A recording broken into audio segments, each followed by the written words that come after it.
फिर दिन हुआ पुरानी रात का, करे सो शुक्र हम खुदा की जात का, खुदा की जात का, नया फिर दिन हुआ।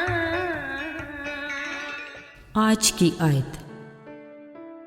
सैमुअल ने कहा, क्या खुदावंद सोखनी कुर्बानियों और ज़बीहों से इतना ही खुश होता जितना इस बात से कि खुदावंद का हुक्म माना जाए। पहला सैमुअल 15 बाब 22 आयत। अजीज़ों, किसी घर, अदारे, कारखाने या फैक्ट्री को चलाने के लिए कोई ऐसा मुकर्रर करदा लीडर या सरबराह होता है जो एक ख़ास मुनज़्ज़म तरीके से सारे काम को चलाता है। पर ज़रा सोचिए, इस वसी व अरीज़ कारखाना कुदरत को चलाने वाला कौन है? आखिर कोई तो है ना। हर शय मुनज़्ज़म तरीके से अपने काम को सरअंजाम दे रही है। दिन रात, सूरज चाँद सितारे और ठहराए वक्त पर बदलते मौसम, ये सब कुछ उसी के हुक्म, इख्तियार और उसकी मर्ज़ी के ताबे है जिसने इनको तख्लीक किया, और ये सिलसिले रोज़े अव्वल से आज तक पूरी ताबेदारी से रवां दवा है। वही कारखाना कुदरत का मालिक खुदा, जिसकी हस्ती को कभी ज़वाल नहीं, वो अपनी ज़ात में बेमिसाल है। अजीज़ों, पर क्या कहने बनिनो इंसान के जो इसी कारखाना कुदरत के खालिक खुदा ही की तख्लीक है, मगर अपनी आज़ाद ज़िंदगी जीता और अपनी मर्ज़ी का मालिक है। खैर, ये सब कुछ अपनी जगह ठीक, मगर याद रहे कि हमारी सांसों की डोर भी उसी खालिक खुदा के हाथ में है। बिलाशुबा खुदा ने इंसान को आज़ाद मर्जी जीने का हक देकर अपनी रफ़ाकत को और अपने नाम को जलाल देने के लिए तख्लीक किया, मगर उस आज़ाद मर्जी की हद को मुकर्रर कर दिया। पर हर ज़ी शऊर इस कानून को जानता है कि जिसने भी इस रेड लाइन को अबूर किया वो यकीनन ख़तरे में पड़ गया। अजीज़ों, इसराइल के साउल बादशाह ने भी ऐसा ही किया।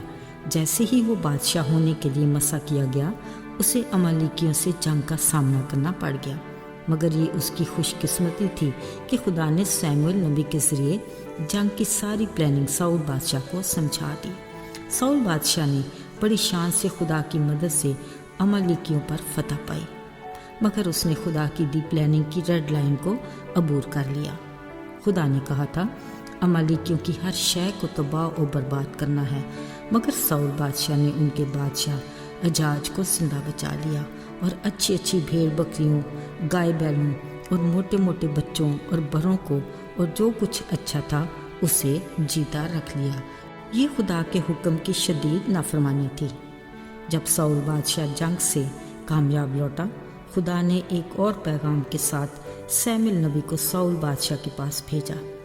जैसे ही बादशाह ने सैमुअल नबी को देखा, कहा, तू खुदावंद की तरफ से मुबारक हो, मैंने खुदावंद के हुक्म पर अमल किया। साउल बादशाह ने सोचा जंग में कामयाबी पर उसके लिए अच्छा पैगाम होगा, मगर जो हुआ वो साउल बादशाह की सोच से कहीं ज़्यादा बुरा था। अजीज़ों, सैमुअल नबी ने बादशाह से कहा, क्योंकि तूने खुदा के हुक्म को रद्द किया, इसलिए खुदा ने भी तुझे रद्द किया है। अब तू इसराइल का बादशाह नहीं रहेगा। ये साउल बादशाह के लिए किस कदर बुरी खबर थी।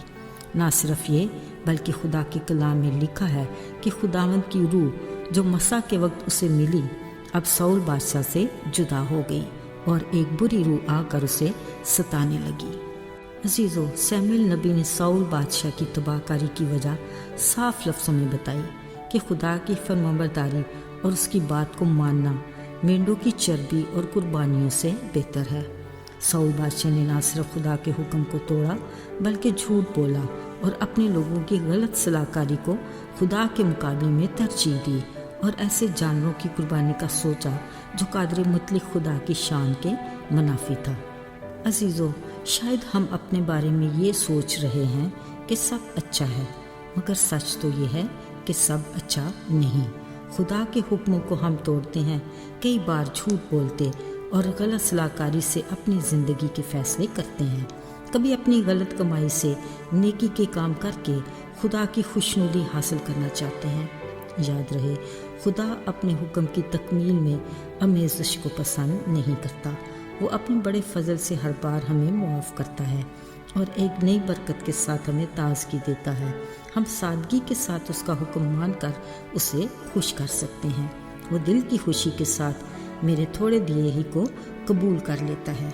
उसने कहा, मुझे आजमा कर देखो कि मैं कैसा मेहरबान हूँ, मगर मुबारक है वो जो बग़ैर आजमाए मुझ पर ईमान रखे। आइए दुआ करें। ऐ खुदावन, तू किस कदर मेहरबान खुदा है जो हर बार हमें मुआफ़ करता है। तूने अपने कलाम को हमारे रास्तों के लिए चिराग और रोशनी बनाया ताकि हम ठोकर खाकर गिर न पड़ें। हमें ईमान की मजबूती अता कर और अपने साथ जोड़े रख ताकि हम तुझ में कायम रहकर फल लाएं और तेरे नाम को जलाल देने का वसीला बने। शुक्रगुजारी के साथ मांगी दुआ यीशु के नाम से कबूल हो, आमीन।